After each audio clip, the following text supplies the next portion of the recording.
Thank I you. will ask, what time, Attorney Farolan, did you arrive at the airport I presume, represent Ms. Ortiz? Around after lunch, Your Honor. So it was already after lunch? Yes, Your Honor. That you got there? Yes, And Your what Honor. did you find? Well, pagdating ko doon, nakita ko na po si Nanay Gloria. Yun yung first time namin na meet kasi nga po hindi ko alam kung ano yung connection namin nung nagpunta ako doon.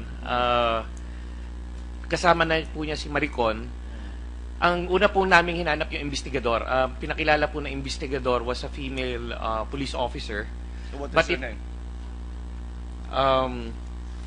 Si De Padua. If I remember, I think it was De Padua. One of the She is a policewoman? a police officer, Your Honor. She was in A female police officer, Your Honor. Okay. Yes, Your She Honor. was in uniform? Yes, Your Honor. Okay. She was in the blue barong uniform of the police, Your Honor. Okay, so please proceed. Yes, sir. Then after when I asked her, I just want to note that she was the one who was said to be the official investigator, but in fact it was a different investigator who investigated Nanay Gloria Sunday night. So these are two different investigators because we want to also point out the importance of the gender aspect of the situation. When female detainees are being interviewed and subjected to interrogation by males. Sa amin po, may issues sa amin din yun dahil may epekto po yun sa tao. Yes, naturally. But to get back, I just want to establish the timeline. Ano? Nung pagdating ko po ng hapon, tinanong ko kaagad bakit hindi pa na-inquest. Ang paliwanag po nila, hindi pa raw naayos yung papel,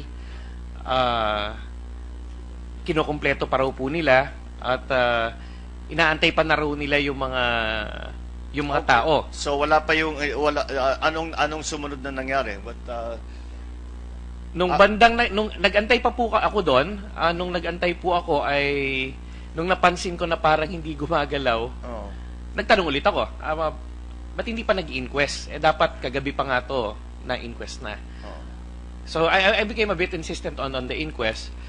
What time was this? This was already around 4 o'clock. Around 4 o'clock. Okay. Ang sinabi na nila sa amin, sa akin, isasabay-sabay na lang po namin. I think there were 2 other persons under custody with a similar case. Isasabay-sabay na raw sila. Sabi ko, bakit kailangan pang antayin nyo itong mga taong to? Dapat nauna nang na-inquest tong si Nanay Gloria. Well, they couldn't explain it. So, sige, tanggapin natin. It was still within the 32-hour period. So, by 4:30, around 4:30, doon na po kami gumayak papuntang Pasay City Hall, kung nasan po yung Pasay City Prosecutor's Office. Nung dumating po kami doon, mga past 5, we waited a bit, around 5:30, 6 o'clock, nag-umpisa yung inquest proceeding against Nanay Gloria. Siya po yung nauna. Then doon nga po pinresinta nung sinubente po ng police with the OTS personnel yung written investigation report, which also serves as the complaint against Nanay Gloria. The charge was violation of RA 10591 without specifying what particular section. Then when we further looked into the complaint, naka-attach na po doon yung mga statements, of course, ng OTS personnel. Ang lumalabas po na complainants doon was the police officer, CPO1 Ballesteros, and the 3 OTS personnel, Galang, Abaya, and Rosal. Nung tiningnan na po namin yung mga dokumento, even their statements, so they were made to swear before the fiscal on the veracity and truth of the documents and the attachments. Nung tiningnan po namin yung attachments nila at doon po namin nakita yung larawan ng bala na sinasabi nilang bala daw na nakuha galing sa bag ni Nanay Gloria. Nakakapagtaka po dahil bago kami umalis sa presinto, the police station, before we left, I had the chance to have a glimpse of the bullet that was of the actual bullet which they said was the one they confiscated from Nanay Gloria, and it was totally different. The one appearing on the picture is it was short, stout, rounded tip, silver yung tinatawag nating projectile o yung tingga. I have a picture here. If yan yung nasa red bag. ito yung nasa red bag daw. Nilabas na, there was a picture, Yes, if I'd like to have a look at the photograph and say. And then, yung pagdating ninyo sa Pasay City Hall, they also, when we noted that, we asked Assistant City Prosecutor Willie Chan, Your Honor, if you, may you please request them to present the actual bullet. When they showed and presented the actual bullet, it was placed in a bag, in a resealable plastic bag, a small resealable plastic bag. It contained a red cloth pouch with some small, I think those were beads, a bead-looking. There were plastic beads, and there was also a bullet inside. But the actual bullet, if you'd notice, is long. yes. It was narrow, long, pointed, with a brown tip. I took the liberty of, actually, I asked the Honorable Prosecutor to have a photo taken of the a photo taken Attorney of the Spocky, pictures. Yes. could you just submit that to the yes. pictures to the, before you continue, no, I'm not Yes. stopping you, to the committee so that we can have it part of our records. Yes, Your Honor. And at this point, I'd just like to acknowledge the presence of Senator Ralph Recto and Senator Sunny Trillanes. We'd also like to, well, she was here a while ago, acknowledge Senator Leticia Shahani. Guess she stepped out. Anyway, proceed. Yes, Attorney Farolan. Okay, after you asked, you questioned the Assistant Prosecutor Chan yes, sir. about the bullets and asked for a photograph to be taken. What happened then? So they produced this small plastic. It was a resealable plastic with those things inside. A red cloth pouch inside with some beads. I think small debris of plastics and a bullet. But if you compare the bullet was narrow. It was mahaba, patulis, mahaba, payat, patulis, at dark yung brown yung tingga, yung dulo, which was totally different from the one in the picture. The one in the picture was short, stout, rounded tip, and the color of the tip of the projectile was somewhat silver, indicating that it could actually be a reload of a 9mm reload. Yeah, for the record, Mr. Chairman, I've looked at the photographs. The photograph that was taken in the airport is of, I believe, a 9mm cartridge, and the photograph that was taken in the Pasay City Hall is of a 30 caliber carbine cartridge, which is entirely different. One is a rifle cartridge, the other one is a pistol cartridge. Actually, Your Honor, there is also a debate as to what the caliber of the bullet was. Even the other bullet, personally, I think it's a 22 long rifle type of bullet, the actual bullet that they presented. But unfortunately, even the police officers there cannot identify what caliber was the bullet presented before the inquest fiscal. And if you look at the complaint itself, it failed to indicate what was the specific caliber of that bullet which was confiscated with Nanay Gloria, allegedly confiscated. All right. In the belongings of Nanay Gloria. Okay, let's move on from the bullet. What happens after all of this discussion with the bullet was concluded? What happened then? The bullet was, the discussion on the discrepancy on the bullet, of the photo of the bullet and the actual bullet, was critical because it made the inquest fiscal decide that, well, there seems to be a reasonable doubt on the identity of the bullet which was allegedly confiscated from Nanay Gloria, which I think really made him decide to recommend to the city prosecutor to have Nanay Gloria released without need of bail, released for further investigation, and instead of elevating the case to court like what happened to previous cases, he recommended that the case be subjected to the regular preliminary conference process, Your Honor. The following day, the city prosecutor... But yes, sir. Before the following day, at the end of the second day, was Manang Gloria still in detention? Yes, Your Honor. She was, after the inquest proceedings, Nanay Gloria was brought back to the station where she spent another night. And the following day, she slept there. The following day, at around 10 o'clock, the Office of the City Prosecutor of Pasay City, City Prosecutor Fernandez, approved the recommendation of Assistant City Prosecutor Chan which, again, release Nanay Gloria without bail, without need of bail, Yeah. and recommending that it proceed not with a court, but with a regular preliminary conference process, Your Honor. Very well. Thank you, Attorney. I'd like to direct my next questions to General Manager Honrado. General Manager Honrado, when did you first hear of this case? Normally, Your Honor, No, not normally. When did you first hear of this particular case? at the end of the day, Your Honor, I get a report of the cases and unusual happening at the Okay, airport. let me try to be as specific as I can. The case of Miss Gloria Ortiz, when did you first hear of it? I'm not so sure anymore, Your Honor, of the time and the date of where I got it. Was it the day after, the same day that she was she was detained? Was it while she was already spending the night in Pasay City Detention Center? When did you? Your Honor, in most of the time, I get it at the end of the day. No. Most of the time, this does not really help us here. What we need to know is the specifics on Miss Ortiz's case.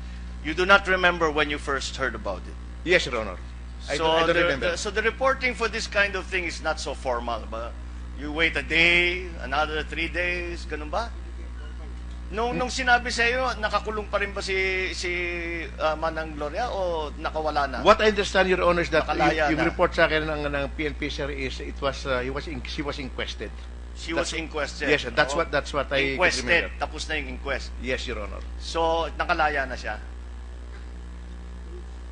I do not know, Your Honor, kung nakalaya na po, but inquested ang nilagay sa akin. He was inquested at the Pasay City. So, at the very least, 2 days afterwards, what did you do about it, General Manager?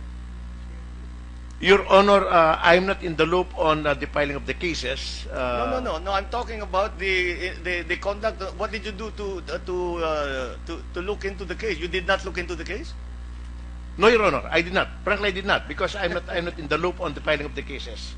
Because so it is sufficient for you to receive a report that there were certain individuals who were found to have bullets, allegedly found to have bullets in their bags, and then that is the end of the matter as far as you're concerned? Your Honor, as far as I'm concerned, the due process of the PNP was done. It was reported to me. This makes sense because you are quoted as saying that there are 22 agencies under your jurisdiction, but you have no control over them. Is this so? Yes, Your Honor, because their presence at the airport is So not you have no any kind of control over the aviation security group. You have no control over the X-ray people. You have no control over the OTS. Is that what you're saying? Your Honor, the OTS under 311, making them as the sole authority. If you have no control over the agencies in the airport, what's your job? Your Honor, it's coordination. Because even But how if can you coordinate if you cannot control? we have the Airport Security Council. In the military, we call it command and control. You cannot coordinate without command and control. Your Honor, there is none. Because even in the So you are saying now that there is no command and control in the airport. as far as the government agencies, Your Honor, because they're covered by the legal So what will mandates, happen? yes. Papasok tayo sa APEC. Anong mangyari kung merong talagang tunay na terorista? Hindi yung mga planted may tunay na terorista pumasok doon at nahanapan ng explosive. Anong mangyayari? Anong SOP dyan? Your Honor, the mandate of the PNP is very clear that they're supposed to respond to threat. So hindi ka kasama doon. No, Your Honor, I'm not. So you have no you say that you have no responsibility for any kind of problem that comes in the airport. But what is anong trabaho ng general manager? Paki-explain lang sa amin. Your Honor, the main purpose of the main job of the general manager is to the smooth flow of the airport. Because there are some, we have been living. Meron ng terorista eh. So surely that is not conducive to a smooth flow. So surely this should come under your purview. Your Honor, yes. Pero meron pong delineation on the legal mandates of every organization, every agency at the Never mind airport. the legal mandate. What is then your job? If nahulihan ng baril, baliwala sa'yo. Mahulihan ng paputok, baliwala sa'yo. Pagpasok mo sa umaga, ano yung ginagawa ninyo? Your Honor, we have the Airport Security Council which coordinates, but we don't have any operational. So and the Airport Security Council, do you sit in the Airport Security Council? Yes, I do, Your Honor. Okay, so what do you do in the Airport Security Council? We discuss issues, coordinate with each other, because that is only as far as we can go. Is the case similar to Ms. Ortiz, the kind of thing that comes up in the Security Council meetings? Your Honor, we convened the Airport Security Council. The last time we convened it was after the first week of October, after the different issues. The first week of October was the last time that you convened the Airport Security Council? We convened, yes, immediately, yes, sir. Yes, sir, that was the last. No, Wait. The last time, you said the last time you convened the Airport Security Council on the first week of October. This case happened on October 25. Did you convene the Airport Security Council? no, Your Honor, I did not. Who calls these Security Council meetings? The Airport Security Council is chaired by me, Your Honor. It's chaired by you. Below So me, ikaw ang magtatawag, magsasabi, mag-meeting tayo bukas. yes, Your Honor. Okay, so since the first week of October until today, walang Airport Security Council meeting. Yes, Your Honor. Okay, so you have not, are they regular or upon your discretion? The But no, meeting? Your Honor. The regulation or the SOP says that the Airport Security Council meets once a quarter Okay. or as may be necessary. When did you first, so after you heard of this case, did you speak to Ms. Ortiz? No, Your Honor. Or did you attempt to speak to Ms. Ortiz? No, Your Honor. Okay, in a previous Senate hearing, you testified that the average monthly collection from the IPSC is currently 327 million pesos. Is that right? I am taking it from your own. I do not have the figures right here, Your Honor. So You do not know how much your collections are from the IPSC? I can have. No, you do not know it. How long have you been a general manager Right. of? How long have you been the general manager of the airport? Mr. Honrado, please could you answer that? How long have you been the general manager? of the airport? 5 years. Okay, and in 5 years you have not learned what is your collection from the IPSC. You cannot remember it. But I do have the figures, Okay. Your Honor. I What do have about the figures here. in the domestic terminal fee? How much is the collection for the domestic terminal fee every month, for example? If I may read my notes, Your Honor. The total collection from January to August of 2010 is 4.6 billion. 4.6 Billion, Your Honor. From January billion, to August. of 4.6 million, 2000 billion, Your Honor. 4.6 billion, That's right, Your Honor. 4.6 billion you are collecting every. This one is from January to August of 2015. So it's not the whole year. That's It's not from the whole year. January to August. Yes, Your Honor. Yeah, for 2014. Okay. 2014, Your Honor, is 5.8 billion for the whole year. I'd like to direct now. I think we've heard enough from Mr. Honrado. Secretary Abaya, let me come to you. What is the structure of the OTS? How many personnel does this unit have? May I allow the administrator answer for this strength of... I would imagine that the Secretary of the DOTC would be very familiar with this critical kind of information. Are you Roughly around 1,000, Your Honor. around?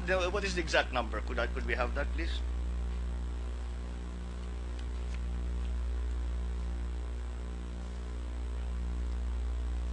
These things should be in your head.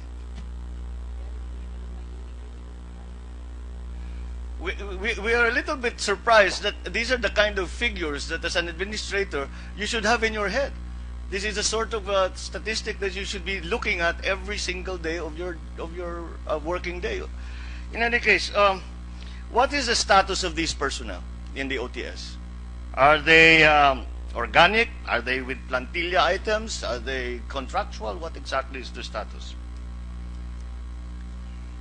It's a mixture, Your Honor. It's a mixture, Your Honor. Okay. Regular, contractual, and some are job orders, Your Honor. job order. Yes, Your Honor. How long does a job order last? It depends on the contract, Your Honor. Okay, what about the people who are manning the X-ray machines?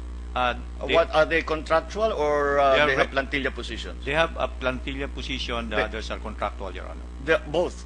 Let's be very specific. In the case of Ms. Ortiz, these Galay, Abella, what is the last one? Rosal? Rosalio. Rosal, with the investigator De Padua, investigator Ballesteros, what are their status? Unahin na muna natin yung tatlo. Galang, Abella, and Rosal. What is their status? Are they contractual employees, or do they have plantilla items?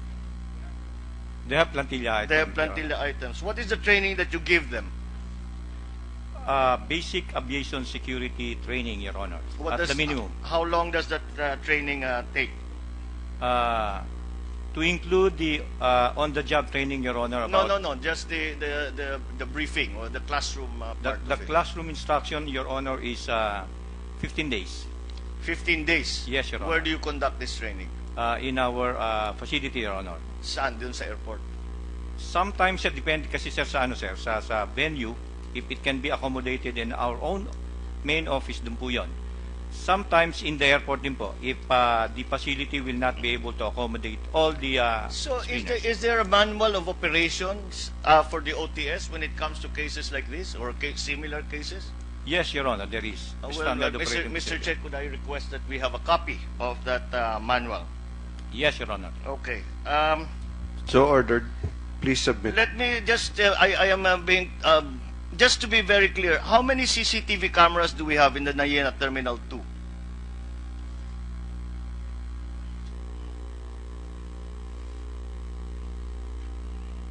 Can anyone tell me? Yeah, Terminal 2 belongs to me. Well, I'll have the record here, Your Honor. Yes, so tell me, how many CCTV cameras have there been are installed and working in Terminal 2? We have 92, Your Honor. You have 92. Yes, Your Honor. Okay. So, you feel that 92 is sufficient? No, Your Honor. No. Yes, because we have How another many, project. how many would you like to have? We have now a project, Your Honor, for Terminal 1, 2, and 4, Well- which will including the perimeter, which will cover 700 cameras. So, in Terminal 2, how many cameras would you like to have? What is the ideal number as far as you're concerned? I can give you a ballpark figure, Your Honor, if No, it cannot be a ballpark figure. I don't have this. Your Honor, If you have a plan, you have a project. Your project is to install an additional how many cameras in Terminal 2? yes, Your Honor, we do have that plan. What is the plan? It's a total of 700 cameras. No, I want specifically Terminal 2. I'm sorry, Your Honor, I don't have this. I don't not have the. have it. I don't have with me the exact figure. Okay. Well, in any case, let's just say that how many total in all terminals na dadagdag gawin 700? Your Honor, at present we have 177. Okay, so to extrapolate, you have maybe 1/5 of the number that you would like to have. All right? So if 72 is in the, by extrapolation, you want to have approximately 350 cameras in Terminal 2. That seems to be a reasonable, How much is one camera? Your Honor, there are so many variations. I'm sorry, I don't have the. Yung bibilhin ninyo, yung pinaplano ninyong bilhin, magkano yung tigisa? I'm at a loss, Your Honor. I don't have the unit my value gosh. of the camera. So All- you are given funds in the amount of close to 4.65 billion 5 billion pesos to spend on the upgrading of the cameras. You do not know how many cameras there will be. You do not know how much they cost. You have a plan, but you do not know how much the shortfall is. Your Honor, I have the full amount. It's 486 million pesos. I can submit to the committee 486 million pesos for for the whole 700 cameras, Your Honor, and then the monitors, and then the DVR. I can submit. yeah, this, maybe we should have some of that information. I can submit it to you, Your Honor. All right. So just to finish up, Mr. Secretary Abaya, very simple. On a grade system of 1 to 10, 1 being the lowest, 10 being the highest, how would you grade the General Manager Honrado's performance as in this entire incident? 7, Your Honor. 7. where passing is 5 or 6, you consider him to have done more than satisfactory job. The assumption is 5 is passing, Your Honor. Well, whatever it is, 70%, you will give him a grade of 70%. Yes, Your Honor. Yeah, take note that in school, 75% is passing, 70 is flunking. But in any case, I have to say, Secretary Abaya, we are very disappointed. Your standards, if you are to grade him at 7 out of 10, considering all of that was happened, you set your standards very, very low. Thank you, Mr. Chairman. That is the extent of my interpolation. Thank you, Senator Marcos. Chairman. Secretary Abaya, you would like to say something, please? Yes, sir. Because I just want to correct myself when I answered the query of the Honorable Cayetano, asking about the administrative investigation of the OTS. Upon confirming with the administrator, because they're doing it at their level, they do intend to invite our resource persons to our right. In fact, I directed him to invite them as soon as possible. They're merely going to be invited. They will not be subpoenaed nor compelled, and at their most convenient time. But I told them to start tomorrow, and hopefully we could end by next week too, because I feel the experience that they're going through. But again, we want to expedite it for them.